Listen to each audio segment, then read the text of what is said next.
اور خان صاحب معافی نہیں مانگیں گے کیونکہ انہوں نے اپنے پیغام سے یہ واضح کر دیا کہ ہم اس کی مذمت کرتے ہیں، اور یہ مذمت آج کی ہم نے نہیں کی، جب انہیں عمر عطا بندیال کی عدالت میں پیش کیا گیا تو تب ہی یہ مذمت کر دی گئی تھی، جہاں پر عمران خان کو ان واقعات کے حوالے سے علم ہوا۔ لیکن اگر کوئی یہ کہے کہ یہ الزام جو ہے اپنے اوپر لے لیں کہ یہ سب کچھ جو ہے وہ ہم نے کیا اور ہمارے کہنے پر یہ سب کچھ ہوا اور میں اس کا ماسٹر مائنڈ تھا، تو میرا خیال ہے کہ آپ ثبوت پیش کریں، کیونکہ یہ بات کسی کے ماننے کی نہیں ہے۔ اگر عدالتوں میں ثبوت پیش ہو جائیں تو پھر آپ کیوں نہیں سزا دلواتے؟ آپ ان ثبوتوں کو لے کر عدالتوں میں جائیں جہاں جہاں یہ کیسز چل رہے ہیں۔ صرف یہ تقاضا کر لینا اور دوسرا شخص جو اس کو مان لے، شاید یہ ایک خواب تو ہو سکتا ہے، اس کا حقیقت سے کوئی تعلق نہیں ہے۔ ویورز، یہ سوال کہ اسٹیبلشمنٹ کیا رد عمل دے گی، رد عمل تو کل آ گیا جی، مگر اب عمران خان کے آج کے بیان کے بعد سگنل بہرحال چلا گیا ہے کہ اسٹیبلشمنٹ اگرچہ پھر بھی عمران خان سے معافی مانگنے کی توقع کرے گی، جو کہ نہیں ہوگا۔ اب اس سٹیج پر کسی کو ثالثی کا کردار ادا کرنا ہوگا، کوئی سہولت کار، کوئی ایسا بندہ جو دونوں طاقتوں کو اکٹھا بٹھا دے۔ میں نے دونوں طاقتوں کا لفظ اس لیے استعمال کیا کہ اگر آپ اس خان صاحب کو، جو ایک طاقت پاکستان کی عوام کی طاقت بن چکے ہیں، اگر آپ اس کو توڑنا چاہتے تو اب تک وہ ٹوٹ چکے ہوتے، لیکن اتنے مقدمات کے بعد بھی عمران خان جو ہے وہ آج میدان میں موجود ہے۔ سوال بہت ہی اہمیت کا حامل ہے کہ اگر ثالثی نہیں ہوگی، بات پھر آگے کیسے بڑھے گی؟ ویورز، آپ کو میں ایک بات بتا دوں کہ اب جب بھی دونوں طاقتوں کے درمیان کوئی ثالثی کا کردار ادا کرے گا تو وہ ہمارا کوئی سیاستدان نہیں ہوگا، بلکہ کسی بڑے ملک کو اس میں انٹروین کرنا پڑے گا، کیونکہ پاکستان سفر کر رہا ہے اور جس طرح سے 9 مئی کے بیانی کو استعمال کر کے سیاسی جماعتیں اس وقت پوائنٹ سکورنگ کر رہے ہیں اور پاکستان تحریک انصاف کے خلاف ایک بیانیہ بنایا جا رہا ہے، اور اپنی کارکردگی جو ہے اسے یہ لوگ لے کر اس بیانیے کے پیچھے چھپ رہے ہیں۔ تو پاور ٹاکس ٹو پاور آپ کو یاد رکھنا ہے، اور کسی باہر کے ملک کو جو ہے اب اس میں مداخلت کرنا ہوگی۔ مداخلت پاکستان کی ترقی کے حوالے سے، مداخلت اکنامک سٹیبلٹی کے حوالے سے، مداخلت پولیٹیکل اسٹیبلٹی کے حوالے سے، یہ وہ والی مداخلت نہیں ہے جس کے ذریعے حکومتیں گرائی جاتی ہیں، بلکہ یہ وہ والی مداخلت ہے جو ثالثی کا کردار ادا کرے اور جو پاکستان کو ترقی کے راستے پر لے کے جائے۔ یعنی آپ کو اچھے دوستوں کی ضرورت ہے۔ ویورز، اس کی ایک بڑی گواہی آ گئی ہے، اور یہ ثالثی کا کردار کرنے کے لیے کون تیار ہے؟ نون لیگ سے یہ جو گواہی آئی ہے میں آپ کو بتا دیتا ہوں، فارم 47 کے حوالے سے، اور پھر عمران خان کے حوالے سے کیا کہا ہے نون لیگ کے اپنے گھر کے ایک بندے نے۔ سابق سینیٹر مشاہد حسین سید نے ایک انتہائی اہم انٹرویو دیا جس میں وہ یہ کہتے ہیں کہ بیشتر سیاسی جماعتیں فارم 47 کی چھتری تلے آ کر سرکاری نظام کا حصہ بن گئی ہیں۔ ایک طرف یہ سرکاری نظام والی جماعتیں ہیں، دوسری طرف عوامی طاقت اور قیدی نمبر 804 ہے، یعنی ان کا آمنا سامنا ہے، اور مقابلہ اس وقت بڑا زبردست قسم کا ہو رہا ہے۔ انتخابات میں مسلم لیگ نون کو اس کے گھر میں شکست ہوئی۔ اس بار جس طرح سے شکست ہوئی ہے، ہمیں سوچنا چاہیے کہ ہوا کا رخ جو ہے پاکستان کی عوام کیا کہتی ہے۔ پھر وہ یہ بھی کہتے ہیں کہ عمران خان سمیت تمام سیاسی قیدیوں کو رہا کرنا چاہیے، اس سے پہلے کہ ڈونلڈ ٹرمپ امریکہ میں انتخابات جیت کر آپ کو کہے کہ انہیں رہا کرو۔ ہماری پارٹی کو پنجاب میں اتنا بڑا دھچکا لگا کہ 30 سال کی جو سیاست تھی وہ 8 فروری کو ملیا میٹ ہو گئی۔ دیکھیں، یہ بہت بڑی گواہی آ گئی ہے، اور میں آپ کو متعدد دفعہ یہ کہہ چکا ہوں کہ یہ ایکسٹرا آرڈنری میئرز تھے جو امریکہ کی طرف سے لیے گئے۔ ان کا سفیر ہمارے ملک کے اندر موجود ہے، ڈونلڈ بلوم، اور وہ ہمارے دفتر خارجہ سے ریکویسٹ کرتا ہے ایک آفیشیل میٹنگ کے لیے، اور یہ میٹنگ ایسی نہیں تھی کہ جسے چھپا کر بھی کیا جا سکتا تھا، جس کے اوپر پردہ بھی ڈالا جا سکتا تھا، اور بیک ڈور چینلز کے ذریعے ڈپلومیسی جو ہے وہ کی جا سکتی تھی۔ آپ پیغامات بھیجتے خان صاحب کے لیے، لیکن اب ہم نے یہ دیکھا اور پاکستان کی عوام نے بھی دیکھا کہ باقاعدہ چٹھی لکھی گئی، باقاعدہ ریکویسٹ کی گئی، ریکوزیشن ایک جاتی ہے، اور اس ریکوزیشن کے ذریعے عمران خان اور ان کی پارٹی سے ملنے کا باقاعدہ طور پہ جو ہے وہ ایک ریکویسٹ ڈال کر درخواست کی گئی، اور پھر اس کو آفیشیل بنایا گیا۔ اپوزیشن لیڈر صاحب وہاں پر بیٹھے ہوئے تھے، پارٹی کے باقی لوگ بھی وہاں پر بیٹھے ہوئے تھے، اور پھر آپ نے اگر وہ ویژولز دیکھے ہوں تو وہاں پر ایسے لوگ بھی موجود تھے جنہوں نے اس میٹنگ کے منٹس لیے تاکہ رپورٹ کیا جا سکے۔ تو یہ ایکسٹرا آرڈنری ٹائمز ہیں، کیونکہ امریکہ کو، آپ کو ویورز ایک بات یاد رکھنی ہے کہ جب بھی الیکشن ہوتے ہیں نا، اور انہیں پتہ لگ جائے نا کہ آنے والا جو کل ہے اور الیکشن میں کون جیتے گا، اور جو وائبز آپ کو بتا رہی ہوں، جس طرح کہ اس وقت جو بائیڈن حکومت کو بہت ہی مشکلات کا سامنا ہے، خاص طور پہ ایسے وقت میں جب انہوں نے اسرائیل کی حمایت کی اور امریکہ میں اس وقت جو ہے احتجاج ہو رہا ہے، اور یہ احتجاج صرف اسرائیل کے خلاف نہیں بلکہ جو بائیڈن کی حکومت کے خلاف بھی ہو رہا ہے. جو اس وقت کے ریزلٹس یہ بتاتے ہیں کہ امریکہ میں آنے والی حکومت جو ہے وہ ڈونلڈ ٹرمپ کی ہوگی, اور جو بائیڈن ایڈمنسٹریشن کو اس وقت بہت سخت جو ہے مزاحمت کا سامنا ہے وہاں کی عوام سے. تو لہٰذا اب ان لوگوں نے یعنی یہ تیاری نہ پہلے سے شروع کر دیتے ہیں. ان کو جب یہ احساس ہو گیا کہ آنے والے دنوں کے اندر ٹرمپ کی حکومت ہوگی تو ہم ٹرمپ کی حکومت میں جو پہلا مطالبہ ہوگا کہ عمران خان کے ساتھ حالات جو ہیں وہ بہتر کیے جائیں, پاکستان کے ساتھ حالات بہتر کیے جائیں.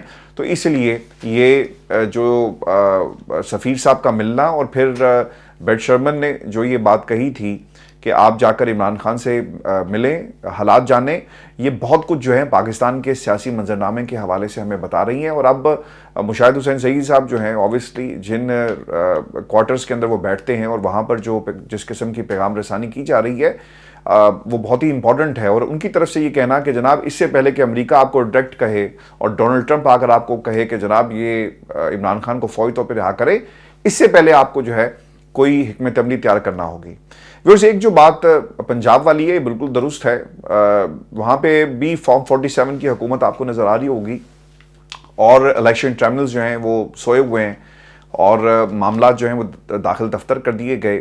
جس طرح پاکستان میں طاقتور حلقے پریس کانفرنس کر کے یہ کہتے ہیں نا کہ آپ ثبوت ہیں تو اداروں میں پیش کریں, تو وہ ادارے جن میں یہ پیش کرنے تھے یعنی الیکشن کمیشن آف پاکستان وہ تو سویا ہوا ہے. اور پھر اس کے ساتھ ساتھ پاکستان کی عدالتیں الیکشن ٹرائبونلز جن کو چن چن کے یہ مقدمات جو ہیں وہ دیے گئے, ایسے سے جج جو ہیں وہ ان الیکشن ٹرائبونلز میں لگائے گئے, تو کیا پاکستان تحریک انصاف کے حق میں اتنی جلدی فیصلے دیں گے؟ کبھی بھی نہیں دیں گے.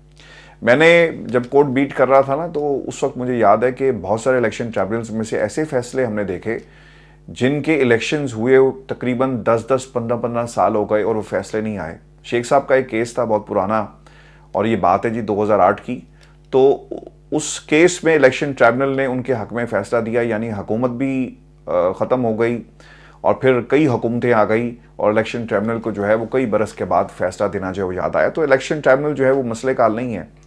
انوار اللہ کاکڑ صاحب کی جانب سے فارم 47 کا تانا دیے جانے کے بعد ویورز حقیقت مزید کھل گئی ہے اور اس وقت پارلیمنٹ میں بیٹھے ہوئے لوگوں کے پاس جعلی مینڈیٹ ہے. اب مشاہد حسین سعید صاحب یہی بات کر رہے ہیں, جاوید لطیف صاحب نے بھی دھاندلی کی بات کی اور انہوں نے 95 کروڑ کا جو ہے وہ ذکر کیا اور محافظوں کی بات کی. ابھی تک جاوید لطیف کو کسی نے کیوں نہیں اٹھایا, پوچھا کیوں نہیں کہ تمہارے پاس ثبوت کیا ہیں؟ جب ساری جماعتیں متفق ہیں کہ دھاندلی ہوئی تو پھر تحقیقات کیوں نہیں کی جا رہی؟ ایک جوڈیشل کمیشن الیکشن سے متعلق جو وہ اپنی فائنڈنگز دے. لیکن مسئلہ یہاں پر یہ ہے کہ گندم سکینڈل میں جس حکومت کے اوپر الزام ہے اس وقت وہی حکومت جو ہے وہ کیا کر رہی ہے, وہ انکوائری کر رہی ہے. نواز شریف صاحب کچھ لوگوں کو جو ہے نا وہ اندر کرنا چاہتے ہیں اور ان کے خلاف کارروائی کروانا چاہتے ہیں, لیکن دوسری طرف شہباز شریف صاحب جو ہیں چونکہ وہ لوگ پاکستان کی اسٹیبلشمنٹ کے نمائندے ہیں تو شہباز شریف ان کو بچانے میں لگے ہوئے ہیں. تو یہ سیاست جو ہے وہ اپنے زوروں پر آپ کو نظر آئے گی اور جن کے اوپر الزام ہے یعنی شہباز شریف صاحب, وہ صاحب جو ہیں وہ اپنے آپ کو بھی انکوائری سے بچا رہے ہیں. پیش ہونا, استعفیٰ دیں اور اس وقت تک جب تک آپ کے اوپر یہ الزام ہے کہ آپ کی مرضی سے سب کچھ ہوا. میں کاکڑ صاحب کو سن رہا تھا تو وہ یہ کہتے ہیں کہ جناب رولز کے مطابق ہوا. جناب رولز کے مطابق ہی ہوا, پھر رولز میں یہ نہیں لکھا ہوا کہ کمپنیاں بھی آپ سلیکٹ کریں گے, ان کی تعداد بھی آپ بتائیں گے اور پھر سبسڈی کتنی دینی ہے اس کا بھی فیصلہ ہوگا. جب ہماری بمپر فصل ہو رہی تھی تو پھر کس کے کہنے پر یہ آٹا جو ہے گندم پاکستان میں آپ بڑی وافر مقدار میں منگواتے ہیں اور آج آپ کا جو کسان ہے وہ رل رہا ہے, کیونکہ کل کو جب یہ بحران پیدا ہو اور آنے والی حکومت یا جو موجودہ حکومت ہے اس وقت انہوں نے کیلکولیشن کی ہوئی تھی کہ ہم پھر اونے پونے کسان سے اس کی گندم جو ہے وہ خریدیں گے. اور ویورز خبر یہ آ رہی ہے کہ جس گندم کا 5,000 ریٹ نکلنا چاہیے تھا وہ تقریباً 4,000 کے قریب نکلا, یعنی کسان کو سارے کا سارا نقصان جو ہے وہ بیئر کرنا پڑا ہے. اور پھر انہوں نے اس کے اوپر ایک کیپ لگا دیا ہے کہ ہم اتنے لاکھ ٹن گندم جو ہے خریدیں گے, یعنی باقی کسان کہاں جائے گا یہ کسی کو معلوم نہیں ہے. فضل الرحمان صاحب میدان میں ہیں جی اس وقت, اور انہوں نے جو روٹ اپنایا ہے وہ ہے پاکستان کی اسٹیبلشمنٹ پر تنقید کرنے کا. وہ ایک پراکسی قسم کی جنگ لڑ رہے ہیں اور یہ نواز شریف صاحب کی پراکسی ہے. اب وہ نواز شریف صاحب سے گلہ کرتے ہوئے نظر آئے, انہوں نے ایک انٹرویو دیا اور اس میں انہوں نے کہا کہ خواہش تھی کہ نون لیگ اپوزیشن میں بیٹھے اور حکومت پاکستان تحریک انصاف کو دے دی جائے. پھر وہ یہ بھی کہتے ہیں کہ 9 مئی واقعے سے کوئی تعلق نہیں ہے. 9 مئی واقعے پر ہم نے بھی احتجاج کیا تھا, پوری قوم نے ریاستی املاک پر حملوں کا نوٹس لیا تھا.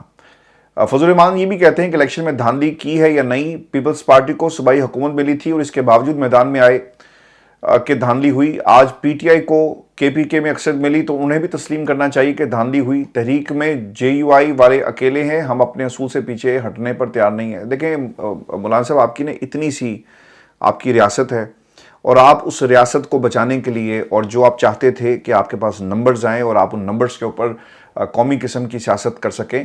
قومی سیاست سے مراد یہاں پہ پبلک سیاست نہیں ہے, بلکہ آپ طاقتور حلقوں کے ساتھ بیٹھ کر, پاکستان میں جو کنگ میکرز ہیں ان کے ساتھ بیٹھ کر کوئی اپنے لیے کچھ جو ہے وہ اپنی مرضی کا حلوہ تیار کروائیں. وہ حلوہ تیار نہیں ہو سکا, جس کا آپ کو دکھ ہے. اور اب آپ فضل الرحمان صاحب جو ہیں وہ نواز شریف کے لیے ایک پراکسی جنگ جو ہے وہ لڑ رہے ہیں. فضل الرحمان صاحب نے ایک اور بھی بات کی. وہ یہ کہتے ہیں کہ پی ٹی آئی جمہوریت میں بڑے فاصلے تھے, دیوار نہیں پہاڑ ایک درمیان میں کھڑا تھا. اب تک نہ پی ٹی آئی نے اپنی اپوزیشن تبدیل کی اور نہ ہم نے. پی ٹی آئی کے وفود تشریف لائے تھے, ہم نے روایت کے مطابق ویلکم کیا. پی ٹی آئی وفود کی تجویز تھی, ہم کچھ معاملات ٹھیک کرنا چاہتے ہیں. ہم نے کہا بسم اللہ, تحریک انصاف کے 1-2 لوگوں کے بیانات آ جاتے ہیں, ہم ان کا نوٹس نہیں لیتے. پی ٹی آئی سے معاملات بنتے ہیں تو بہت اچھی بات ہے, نہ بننے تو پارٹی کا موقف اور رائے ہوگی. دیکھیں خان صاحب آپ کو کہہ چکے ہیں آپ کے حوالے سے کہ آپ نے جو احتجاج کیا اور جس طرح سے جو بیانات دیے ہیں اور پاکستان کی اسٹیبلشمنٹ کے حوالے سے اس کا خیر مقدم کیا گیا.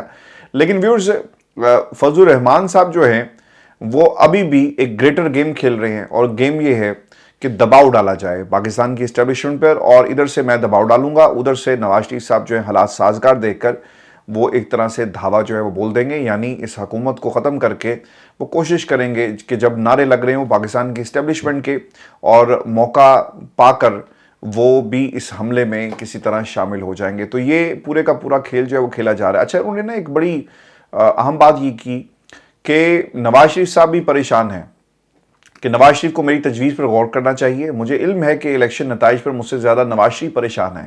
اب آپ کو پتہ لگ گیا ہوگا کہ یہ بات جو ہم پراکسی کی بار بار کرتے ہیں یہ اصل میں ہے کیا, کہ نواز شریف پریشان ہیں اور وہ بھی نتائج سے جو ہے وہ اتفاق نہیں کرتے, کیونکہ یہ عوام کے نتائج تھے نا. اگر انہیں پوری طرح جتوا دیا جاتا تو اس وقت آپ کو نواز شریف صاحب بھی بیان دیتے ہوئے اسٹیبلشمنٹ کے حق میں نظر آتے, لیکن انہوں نے ایک پراکسی کے ذریعے جو ہے یہ سارے کا سارا معاملہ جو ہے وہ اس وقت آپ کو آگے بڑھاتے ہوئے نظر آئیں گے, جو اسٹیبلشمنٹ کے لیے شاید آنے والے دنوں میں مشکلات پیدا کرتے ہیں. پھر انہوں نے ایک اور بھی بات کی کہ پنجاب کی حد تک نون لیگ نے کہا تھا کہ شیر کے نشان پر الیکشن لڑیں. کچھ چیزیں انہوں نے ایسی کہیں جو ہماری عزت نفس کے لیے مسئلہ تھا اور ہم ناراض ہو گئے. بہتر تھا کہ کسی فارمولے کے بغیر کہتے کہ اس حلقے میں آپ کے ووٹ معقول تھے, ہم یہ حلقہ چھوڑ رہے ہیں. نون لیگ والے ضرورت سے زیادہ خود اعتمادی کا شکار ہوئے اور ان کا خیال تھا کہ ہر شخص ان کو ووٹ دے رہا ہے اور دیگر کسی جماعت کی کوئی گنجائش نہیں ہے. جب نواز شریف امید پاکستان بن کر تشریف لائے تو صرف نون لیگ نے استقبال کیا, دوسری جماعت کو دعوت نہیں دی گئی. صرف یہ نہیں کہا کہ کسی نے بلایا نہیں, پوری تقریر میں پی ڈی ایم کا شکریہ ادا نہیں کیا. اچھا جی, اب گلے بھی ہو رہے ہیں اور انہوں نے اپنا پورے کا پورا جو کیس ہے وہ پیک کر دیا ہے کہ انہیں کس سے کیا پرابلم ہے. دوسری طرف جو خبر میں آپ کو ایک یہ بھی دے دوں, اور مجھے اس کے اوپر نہ کوئی حیرت نہیں ہوئی. میں تو آپ کو کافی دنوں سے کہہ رہا تھا, آپ ماننے کو تیار نہیں تھے. کچھ دوست ہمیں انہوں نے باقاعدہ ہارش قسم کے الفاظ استعمال کر کے اسی پلیٹ فارم پہ انہوں نے کہا کہ آپ کو کوئی مسئلہ ان سے. مجھے بھائی کوئی کیا مسئلہ ہونا ہے. شیر افضل مروت صاحب سے ملاقات خان صاحب نے نہیں کی, اور اس کی 2 بڑی وجوہات جو ہیں رپورٹ ہوئی ہیں. ایک تو ان کا سعودی عرب کے حوالے سے بیان, جسے باقاعدہ کوٹ کر کے کہا گیا کہ دیکھیں یہ ملک دشمن لوگ ہیں. پھر اس کے اوپر پارٹی کو اپنا ایک موقف بھی دینا پڑا. اور پھر اس کے ساتھ ساتھ آپ کو یاد ہوگا کہ شیر افضل مروت صاحب سعودی عرب کے بیان, اور پھر ان کا ایک معاملہ پیک کا بھی چلتا رہا, پبلک اکاؤنٹس کمیٹی کا. تو اس کے اوپر بھی انہیں چیئرمین کے جو سیٹ تھی جہاں پہ ان کو نامزد کیا گیا تھا, اسے ہٹا دیا گیا. اب شیر افضل مروت صاحب کے ساتھ ہوا کیا ہے, یہ گئے جی کل اڈیالہ جیل, اور پتہ یہ چلا کہ انہیں اندر جانے کی اجازت نہیں دی گئی. اسے پاکستان کے میڈیا نے رپورٹ کیا, لیکن سارے مان رہے تھے اور خبر دے رہے تھے. اگر کوئی نہیں مان رہا تھا وہ شیر افضل مروت صاحب تھے یا ان کے پیار کرنے والے. شیر افضل مروت نے کہا جی کہ میرا کیونکہ آج اسکیجول نہیں تھا, مجھے ملاقات نہیں, اجازت نہیں دی گئی, اور میری کل ان سے ملاقات ہوگی. ظاہر سی بات ہے, ایک اوبیسلی ایک امبیرسمنٹ ہوتی ہے جب آپ وہاں پر گئیں اور آپ کو اندر سے کہہ دیا جائے کہ خان صاحب آپ سے ملنا نہیں چاہتے. تو پھر شیر افضل مروت صاحب باہر آ کر کیا کہتے ہیں، یہی انہوں نے کہنا تھا۔ آج ان کا خیال تھا کہ انہیں دوبارہ اندر جانے نہیں دیا جائے گا، لیکن ہوا یہ جی کہ یہ اندر گئے تو انہیں دوبارہ وہی پیغام ملا کہ جناب آپ کو ملنے کی اجازت نہیں ہے، اور خان صاحب نے آپ سے ملنے سے انکار کر دیا ہے۔ اب اس کے بعد شیر افضل مروت صاحب جو ہیں انہیں غصہ اتنا آیا کہ یار یہ مجھے ملنے کیوں نہیں دے رہے، تو انہوں نے باہر آ کر ایک بیان جاری کیا، اور یہ بہت ہی ڈیمیجنگ بیان ہے، یہ تحریک انصاف کے لیے بھی، ان کے لیے بھی، اور جو کوششیں ہونی چاہیے تھی ویسے اوبویسلی اس سے بھی ان کو بھی نقصان پہنچے گا۔